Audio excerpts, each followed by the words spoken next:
नमस्कार, बड़ी खबर में आप सभी का स्वागत है। मैं हूं आपके साथ सृष्टि शुक्ला। बुलेटिन की शुरुआत करते हैं बड़ी खबर के साथ। चंडीगढ़ से बड़ी खबर आपको बता देते हैं। सीएम मनोहर लाल कर रहे हैं बैठक। नौकरी में 3% स्पोर्ट्स कोटे को लेकर की यह बैठक की जा रही है। खेल मंत्री संदीप सिंह समेत कई अधिकारी इस बैठक में मौजूद है। इस वक्त की बड़ी खबर आपको हम बता रहे हैं। चंडीगढ़ से सीएम मनोहर लाल कर रहे हैं बैठक। नौकरी में 3% स्पोर्ट्स कोटे को लेकर के ये बैठक की जा रही है। इसी के साथ आपको बता दें, खेल मंत्री संदीप सिंह समेत कई बड़े अधिकारी इस बैठक में मौजूद हैं। सीएम आवास पर यह बैठक हो रही है। चंडीगढ़ से बड़ी खबर, सीएम मनोहर लाल कर रहे हैं बैठक। नौकरी में 3% स्पोर्ट्स कोटे को लेकर के ये बैठक की जा रही है। खेल मंत्री संदीप सिंह समेत कई अधिकारी भी इस बैठक में मौजूद हैं। सीएम आवास पर हो रही है बैठक। तस्वीरें भी आपको हम दिखा रहे हैं। बैठक की तस्वीरें आप देख सकते हैं। चंडीगढ़ से ये खबर आपको हम बता रहे हैं। बड़ी खबर इस वक्त की, सीएम मनोहर लाल कर रहे हैं बैठक। नौकरी में 3% स्पोर्ट्स कोटे को लेकर के इस बैठक का आयोजन किया गया है। तो वहीं आपको बताते चले, इस बैठक में खेल मंत्री संदीप सिंह समेत कई अधिकारी भी मौजूद हैं। तो नौकरी में 3% स्पोर्ट्स कोटे को लेकर के ये बैठक की जा रही है। काफी अहम बैठक आज स्पोर्ट्स कोटे को लेकर के की जा रही है। सीएम आवास पर यह बैठक हो रही है। सीएम मनोहर लाल कर रहे हैं बैठक। चंडीगढ़ से बड़ी खबर आपको बता रहे हैं। नौकरी में 3% स्पोर्ट्स कोटे को लेकर के बैठक की जा रही है।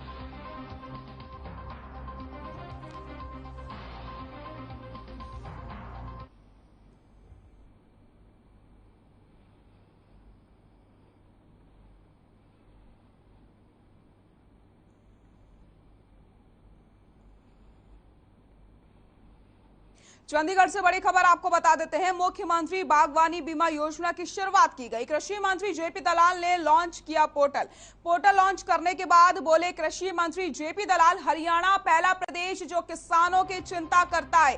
योजना के तहत 4,000 तक का दिया जा सकता है बीमा। तो बड़ी खबर आपको हम बता रहे हैं, जहां पर मुख्यमंत्री बागवानी बीमा योजना की शुरुआत की गई है। कृषि मंत्री जेपी दलाल ने पोर्टल लॉन्च किया है। पोर्टल लॉन्च करने के बाद बोले कृषि मंत्री जेपी दलाल, हरियाणा पहला प्रदेश जो किसानों की चिंता करता है। योजना के तहत 4,000 तक का बीमा दिया जा सकता है। चंडीगढ़ से बड़ी खबर आपको बता रहे हैं, जहां पर मुख्यमंत्री बागवानी बीमा योजना की शुरुआत की गई है। इसी के साथ कृषि मंत्री जेपी दलाल ने पोर्टल भी लॉन्च किया है। पोर्टल लॉन्च करने के बाद बोले कृषि मंत्री जेपी दलाल, हरियाणा पहला प्रदेश जो किसानों की चिंता करता है। योजना के तहत 4,000 तक का दिया जा सकता है बीमा।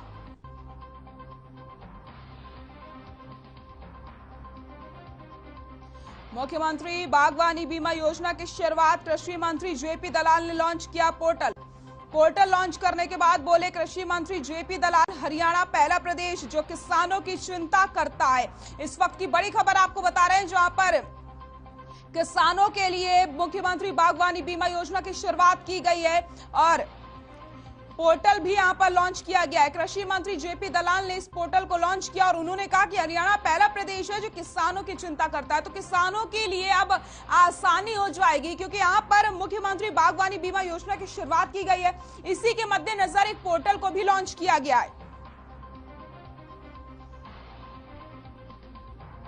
योजना के तहत 4,000 तक का बीमा दिया जा सकता है।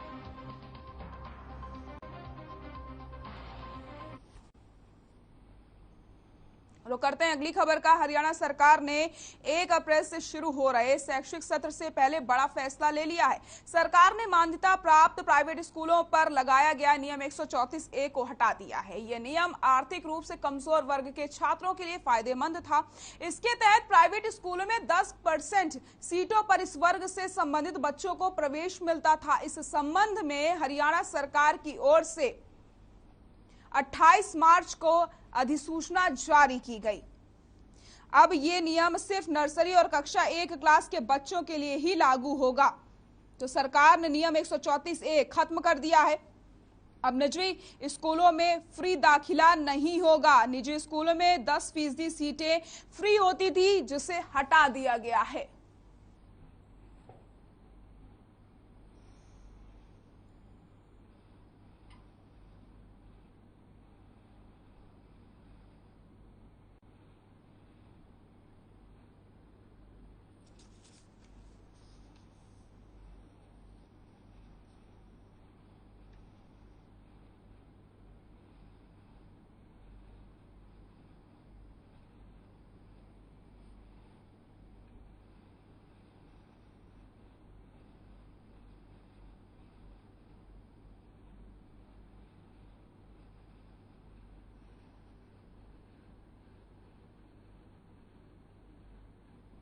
देश में पेट्रोल और डीजल के दाम एक बार फिर से आउट ऑफ कंट्रोल होते दिखाई दे रहे हैं। इंटरनेशनल मार्केट में कच्चे तेल की कीमतों में नरमी के बीच राष्ट्रीय बाजार में पेट्रोल डीजल के दाम आसमान छू रहे हैं।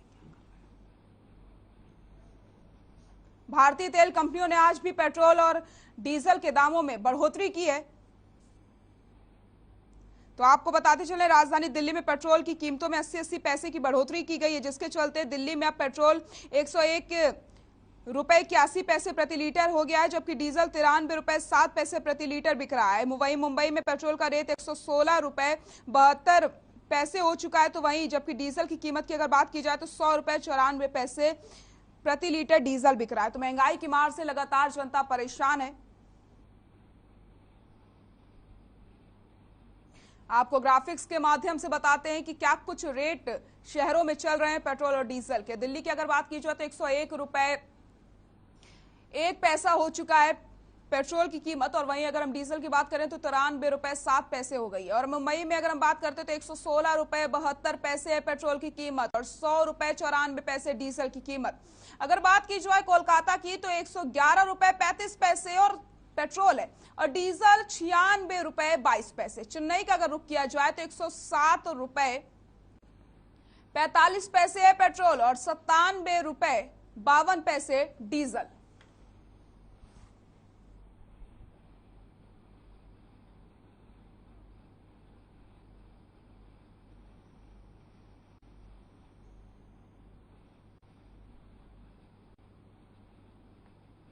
देश में 5 राज्यों के विधानसभा चुनाव खत्म होने के बाद लगातार आम आदमी पर महंगाई पड़ रही है। महंगाई से आम जनता त्रस्त है। वहीं पेट्रोल, डीजल और रसोई गैस के बढ़ते दामों और महंगाई के खिलाफ कांग्रेस पार्टी आज देश भर में प्रदर्शन कर रही है।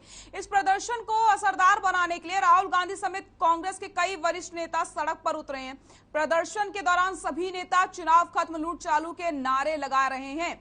देश भर में कांग्रेस का हल्ला बोल जारी है। बढ़ती महंगाई के खिलाफ कांग्रेस का हल्ला बोल, राहुल समेत कई बड़े नेता इस प्रदर्शन में शामिल हुए। तस्वीरें भी आप देख सकते हैं जहां पर महंगाई जिस तरीके से बढ़ रही है, ऐसे में अब कांग्रेस से भी खुलकर सामने आई है और रणनीति यहां पर बनाई गई है कि जब तक महंगाई कम नहीं होगी इसी तरीके से प्रदर्शन किया जाएगा।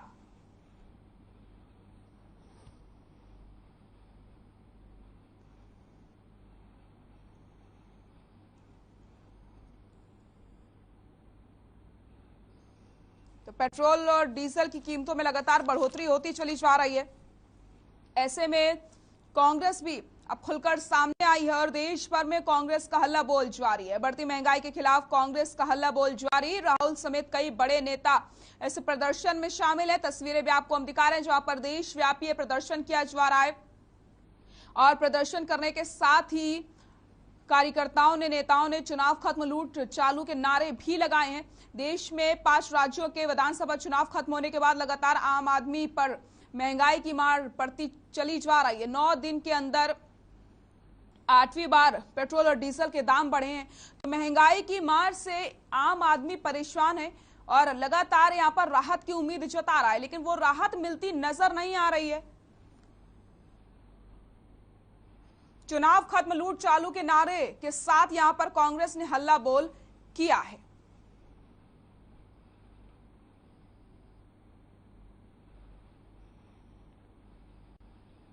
और जींद से इस वक्त की बड़ी खबर आपको बता देते हैं। जींद से इस वक्त की बड़ी और अहम खबर, 1 अप्रैल से गेहूं की खरीदारी होगी शुरू। नई अनाज मंडी में तैयारियां पूरी हो चुकी हैं। किसानों के लिए लगाए गए 6 वाटर कूलर। मंडी में लाइट और शेड की भी व्यवस्था की गई है। मंडी में ज्यादा गेहूं खरीदे जाए, इसकी भी व्यवस्था की गई है। जींद से बड़ी खबर, 1 अप्रैल से जिस तरीके से गेहूं की खरीद शुरू हो जाएगी, ऐसे में तैयारियां भी पूरी कर ली गई है। मंडी में लाइट और शेड की भी व्यवस्था। मंडी में ज्यादा गेहूं आने की उम्मीद भी जताई जा रही है। 1 अप्रैल से गेहूं की खरीदारी होगी शुरू। तैयारियां पूरी। किसानों की फसल को बारिश से बचाने के लिए भी पूरी तैयारियां की गई हैं। मंडी में लाइट और शेड की भी व्यवस्था। मंडी में ज्यादा गेहूं आने की भी यहां पर उम्मीद जताई जा रही है। तो जिस तरीके से 1 अप्रैल से गेहूं की खरीदारी शुरू हो चुकी है, ऐसे में मंडियों में व्यवस्थाएं जो है वो पूरी दुरुस्त कर ली गई हैं।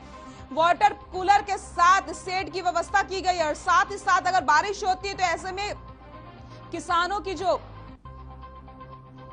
फसल उसे कैसे बचाया जाए, गेहूं को कैसे बचाया जाए, इसकी भी व्यवस्था की गई है। आइए रुक कर लेते हैं अगली खबर का। चंडीगढ़ में राम रहीम के वकील ने बेअदबी मामले को लेकर के प्रेस कॉन्फ्रेंस की, जिसमें डेरा सच्चा सौदा पर लगे आरोप को खारिज किया गया। इस दौरान हमारे ब्यूरो चीफ स्वर्णजीत बावा ने खास बातचीत की है, आइए आपको सुनाते हैं।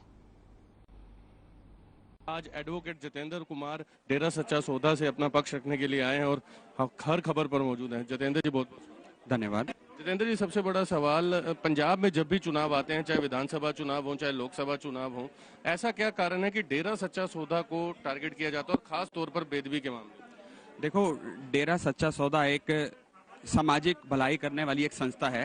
वो एक सर्वधर्म संगम है, वो डेरा सच्चा सौदा, जहां सभी धर्मों का आदर सत्कार करना सिखाया जाता है, सभी धर्मों का अदब करना सिखाया जाता है। बेअदबी की तो कल्पना भी नहीं की जा सकती।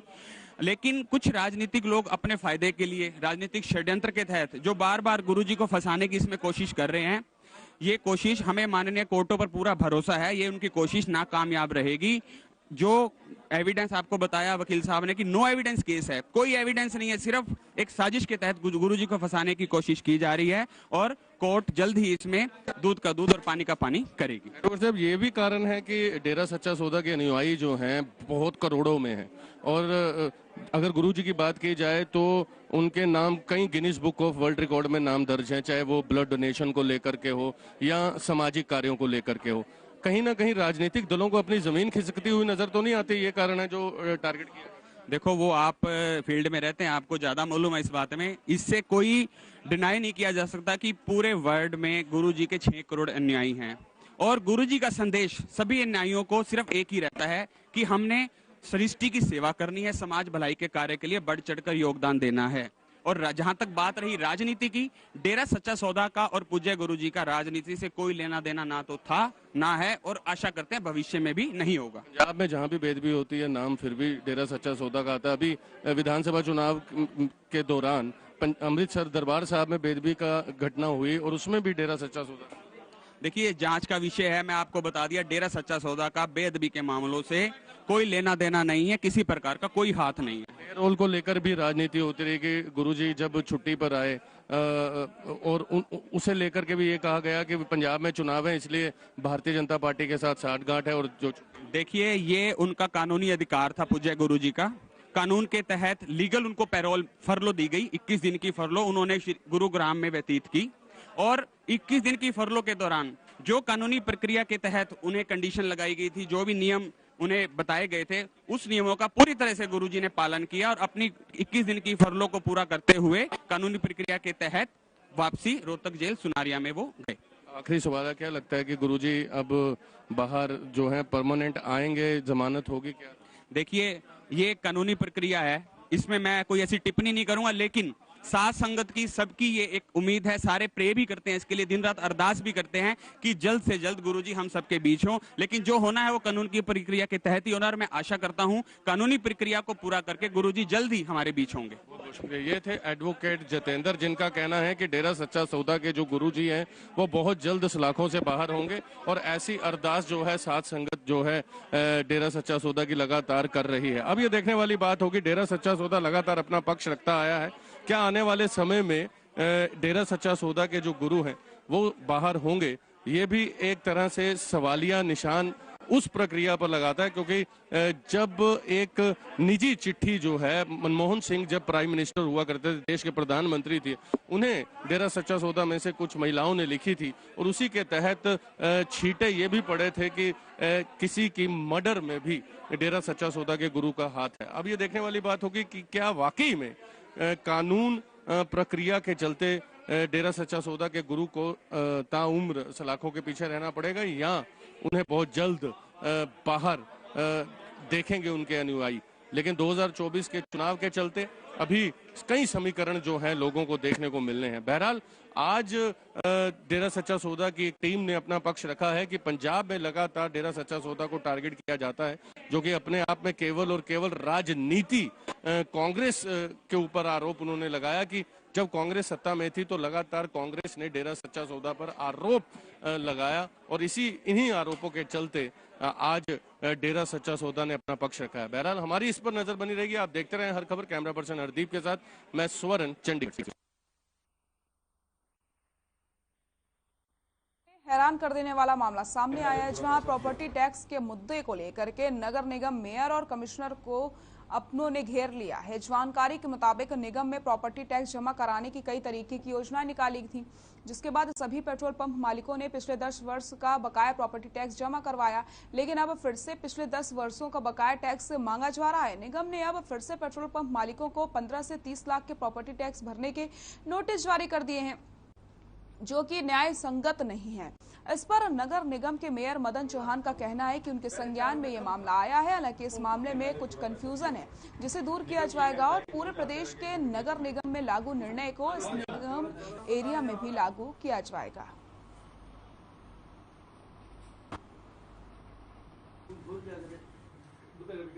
हमारी जो समस्या है वो प्रॉपर्टी टैक्स से संबंधित है। सारे हरियाणा में जो पेट्रोल पंप जो लगे हुए चाहे किसी भी कंपनी का है, 11 निगम है।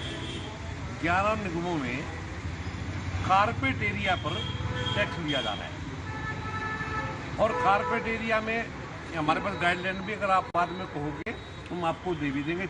हमारे पास हरेरा की है, हमारे पास जो गवर्नमेंट का खुद हरियाणा गवर्नमेंट का वो है कारपेट एरिया गिना जाता है। वॉल टू वॉल जो बिल्डिंग बनती है वो इवन लेंटर का जो सज्जा वो भी काउंट नहीं होता। लेकिन यहाँ मतभेद क्या हो रहा था कि भी हमें जो है वे पूरा टोटल एरिया कवर करेंगे और उसका उन्होंने 20-25-30 लाख रुपया जो है नोटिस भेज दिया। जहाँ तक ये निगम का सवाल है तो ये बिल्कुल धक्का और ज़बरदस्ती हो रही है हम पेट्रोल पंप मालिकों के साथ। जो अभी ये स्कीम आई हुई है 31 मार्च 2022 तक, इन्होंने एक लेटर जारी किया हुआ है सभी के लिए कि आप बिना 31 तारीख तक अगर अपना टैक्स चुकाता है कोई भी आदमी तो वो उस पर ब्याज और पेनल्टी माफ़ हो जाएगी। इसी तरह की सेम स्कीम इनकी 2019 में भी आई थी, जिसमें हमारे पेट्रोल पंप के डीलरों ने, इवन मैंने भी 2019 में इनको चिट्ठी लिखी फरवरी में कि हमारा कितना टैक्स बनता है, हम उसको जमा कराना चाहते हैं। इन्होंने हमारे को पिछले 10 साल का कैलकुलेट करके कि आपका इस दर से इतने रुपए बनता है वो हमने जमा करा दिया, यानी 31 मार्च 2019 तक का खुद मेरा जमा कराया हुआ है। इसी तरह और डीलर भी जो थे हमारे, उन्होंने 2020 तक जमा कराए हुए हैं। अब इन्होंने क्या किया, पिछले साल 2021 में लोगों के पास 15 लाख से और 50 लाख तक के नोटिस भेज दिए हैं कि आपका 12 साल 10 साल का पिछला और अब 12 साल हो गया कि ये इतना असली और इतना ब्याज बनता है और ये आप जमा कराओ, नहीं तो आपके पंप सील कर दिए जाएंगे। हम बार बार इनके अधिकारियों के चक्कर लगा रहे हैं कि आपने जब हमारे को नो ड्यूज दे दिया था, हमने पैसे सारे दे दिए थे, तो हमसे दोबारा क्यों मांगे जा रहे हैं। इनका वर्बली जवाब ये है कि वो पैसा हमारे से गलती से लिया गया, भी 2013 में नोटिफिकेशन आई है उसके आधार पे लेंगे हम। तो इनके और हमारे बीच में ना कंफ्यूजन क्रिएट हो रखी है। सुपर एरिया और जो बिल्टअप एरिया है कारपेट एरिया, उसका थोड़ा सा इशू है। हमने इनको आश्वासन दिया कि जो पूरे प्रांत में टैक्स सिस्टम जो लिया जा रहा है बाकी शहरों में वही आपसे लेंगे, हम किसी के साथ अन्याय नहीं होने देंगे। सारे हमारे लोग परिवार के लोग हैं, जो नियम सरकार का वही यहाँ लागू होगा। सर इसमें कहा जाए कि हरियाणा का नियम लगा और सिर्फ यमुनानगर निगम का वो सारी कराने लग रहे हैं, कोई निगम यमुनानगर अलग नहीं है, जो बाकी कॉर्पोरेशंस में वही यहाँ हमसे लेंगे। एक सिंपल सी बात है, कल हम मेयर कमिश्नर साहब बैठ के डिसाइड कर लेंगे। लेटेस्ट जो प्राइवेट कंपनी जिसको इन्होंने ठेका दिया हुआ था उनकी थ्रू अभी इसी साल के नोटिस है 2022-23 असेसमेंट ईयर है और इसके अंदर भी कैलकुलेटेड एरिया और कारपेट एरिया अलग अलग लिखा हुआ है। जैसे आप देखेंगे ये कारपेट एरिया लिखा है, ये कैलकुलेटेड एरिया है। कारपेट एरिया 2551 स्क्वायर फुट है, जो 2551 स्क्वायर फुट के हिसाब से 5.63 रुपये के हिसाब से ये बनता है 14,000 रुपये। तो जब एक चीज़ जब इसके अंदर ये मेंशन्ड है कि कारपेट एरिया, तो इसका मतलब ये जो कंपनियां जो बना के गई, जिसको निगम ने हायर किया, क्या ये कंपनियां गलत हैं? इसका मतलब निगम के पैसे वेस्ट हुए जिन्होंने इनको ठेका दिया मेजरमेंट करने के लिए, और कोई मेजरमेंट नहीं हुई। इन्होंने पुराने डाटा उठा के वैसे के वैसे ही इन्होंने नोटिस जारी कर दिया। पहले पूरा पैसा दिया हुआ है। निगम ये कहता है कि 2013 की एक नोटिफिकेशन आई थी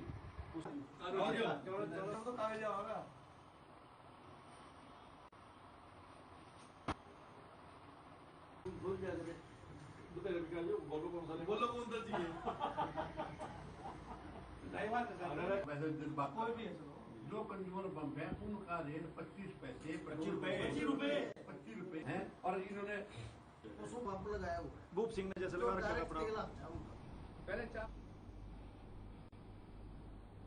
मुख्य सचिव संजीव कौशल ने चंडीगढ़ में स्वामित्व योजना की समीक्षा की, जिसमें सभी जिलों के उपायुक्त और स्वामित्व योजना से संबंधित अधिकारी वीडियो कॉन्फ्रेंसिंग के जरिए जुड़े रहे। इस दौरान मुख्य सचिव ने सभी जिलों में स्वामित्व योजना के क्रियान्वयन में आ रही अड़चनों से संबंधित अधिकारियों से फीडबैक लिया और इनको दूर करने की यहां पर निर्देश भी दिए गए। उन्होंने कहा कि इस काम में ढिलाई बर्दाश्त नहीं की जाएगी। साथ ही साथ जिला राजस्व अधिकारी को अपना अपना डेटा पोर्टल पर अपने अपडेट करना होगा। निर्देश देते हुए कहा कि जिला उपायुक्त भी इस मामले में समय समय पर समीक्षा करते रहें। इसके अलावा उन्होंने जिला उपायुक्तों को निर्देश दिए हैं कि वो अपने अपने जिले के सभी गांवों में 24 अप्रैल 2022 तक प्रॉपर्टी आई कार्ड वितरित करवाना सुनिश्चित कर दें, ताकि हमारे राज्य को देश का पहला लाल डोरा मुक्त प्रदेश होने का खिताब मिल सके।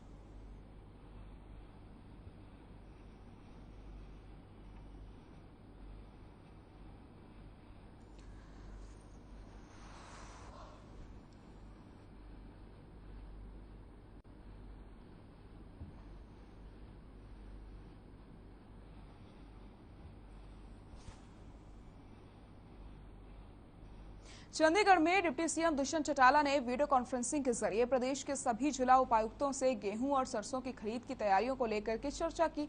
इस दौरान डिप्टी सीएम ने सभी जिला उपायुक्तों को निर्देश दिए हैं कि मंडी में आने वाले किसानों को किसी भी तरीके की कोई परेशानी नहीं होनी चाहिए। तो डिप्टी सीएम ने बैठक की है। जिला उपायुक्तों को साफ तौर पर निर्देश यहां पर दे दिए गए कि फसल खरीद को लेकर के जो किसान आते हैं मंडी में, उन्हें किसी भी प्रकार की परेशानी का सामना ना करना पड़े।